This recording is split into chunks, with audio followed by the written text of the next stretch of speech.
नमस्कार मित्रों, मैं एडवोकेट निर्मल कुमार साहू और आज एक नए विषय के साथ आया हूं।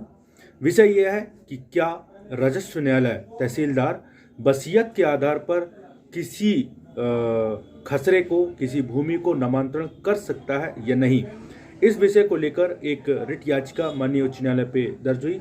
हरिप्रसाद बैरागी विरुद्ध राधेश्याम एवं अन्य।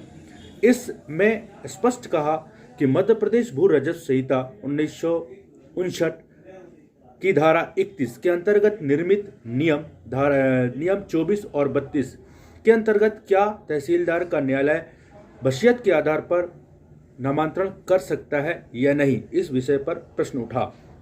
तो स्पष्ट यह होता है नियम 24 यह कहता है कि पटवारी फॉर्म ई में एक रजिस्टर होता है। इस पर ग्रामवार पंजीकृत विक्रय विलोकों के आधार पर अंतरणों, उत्तराधिकार, उत्तरजीविता, वसीयत या पट्टे के कारण भूमि के स्वामित्व में प्रत्येक परिवर्तनों को जिनकी सूचना उसे धारा 109 के अंतर्गत दी गई है या ग्राम पंचायत से या अन्यथा उसे सूचना प्राप्त हुई है को प्रविष्ट करेगा। यह नियम 24 कहता है मात्र। और 32 ये कहता है कि तहसीलदार स्वात्य के आधार पर विनिश्चय किया जाएगा, ना कि कब्जे के आधार पर। किसी व्यक्ति के द्वारा कोई अंतरण जिसका नाम खसरा में दर्ज नहीं है, तहसीलदार के द्वारा दाखिल खारिज में स्वीकार नहीं किया जाएगा। आदेश में पक्षकारों और गवाहों के नाम, पक्षों के द्वारा पेश साक्ष्यों को संक्षिप्त सारांश तथा उस पर तहसीलदार के निष्कर्ष का उल्लेख किया जाएगा। मात्र यह कहता है, ना कि नामांतरण की बात करता है। विषय आता है कि क्या तहसीलदार किसी वसीयत की शुद्धता के बारे में परीक्षण कर सकता है क्या? तो नहीं, तहसीलदार के पास ये शक्तियां नहीं है कि किसी वसीयत की शुद्धता का परीक्षण करे और उसके आधार पर नामांतरण करे। इस पर स्पष्ट यह कहा गया है कि स्वात्य के निर्धारण एवं विनिश्चय का कार्य केवल दीवानी न्यायालयों का ही होता है, क्योंकि उनके पास ऐसा करने को समुचित तंत्र अर्थात समुचित अभिवचन, साक्ष्यों को शमन, साक्ष्य अभिलेखन, साक्ष्यों का मूल्यांकन और मार्शलिंग तथा प्रशिक्षित न्यायिक मस्तिष्क के साथ अन्य सहायक तंत्र होते हैं और वे इन तंत्रों का उपयोग करके वसीयत की शुद्धता की परीक्षण करते हैं और परीक्षण के आधार पर वह यह आदेश कर सकते हैं, ना कि तहसीलदार।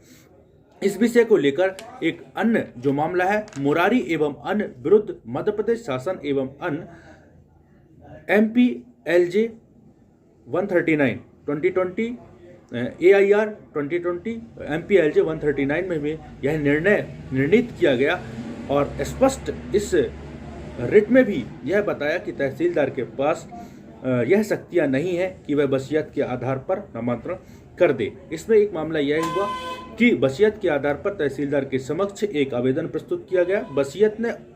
तहसीलदार ने उस वसीयत को त्रुटिपूर्ण माना और उसका नामांतरण नहीं किया।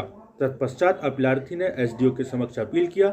SDO ने उसको स्वीकारा और नामांतरण करने का आदेश दिया। तत्पश्चात उसने अतिरिक्त कमिश्नर के पास अपील प्रस्तुत किया।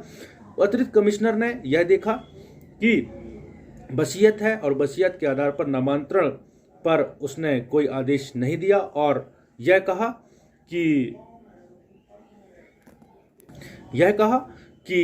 यह जो वसीयत के आधार पर जो नामांतरण की जो कार्रवाई की जा रही है उस पर उसने स्पष्ट उल्लेख किया और बताया कि यह दीवानी न्यायालय पे इस बात को लेकर जो मामला विचाराधीन है उसके निर्णय उपरांत ही इस पे कार्रवाई की जा सकती है और इसको दाखिल खारिज किया जा सकता है, अन्यथा नहीं। इस प्रकार अतिरिक्त कमिश्नर भी स्पष्ट कहा। इस मामले में रिट याचिका में भी स्पष्ट रूप से माननीय न्यायालय ने यह कहा कि दाखिल खारिज वसीयत पर आधारित स्वात्य के आधार पर होना है, वहां इसके निर्धारण का क्षेत्राधिकार दीवानी न्यायालय को प्राप्त है। वसीयत की वैधता, सत्यता और शुद्धता का निर्धारण केवल दीवानी न्यायालय ही अपने न्यायिक तंत्रों के माध्यम से कर सकते हैं, कोई राजस्व न्यायालय नहीं। इस प्रकार से इन्होंने इस रिट को भी खारिज किया। कहने का तात्पर्य यह है कि तहसीलदार के पास किसी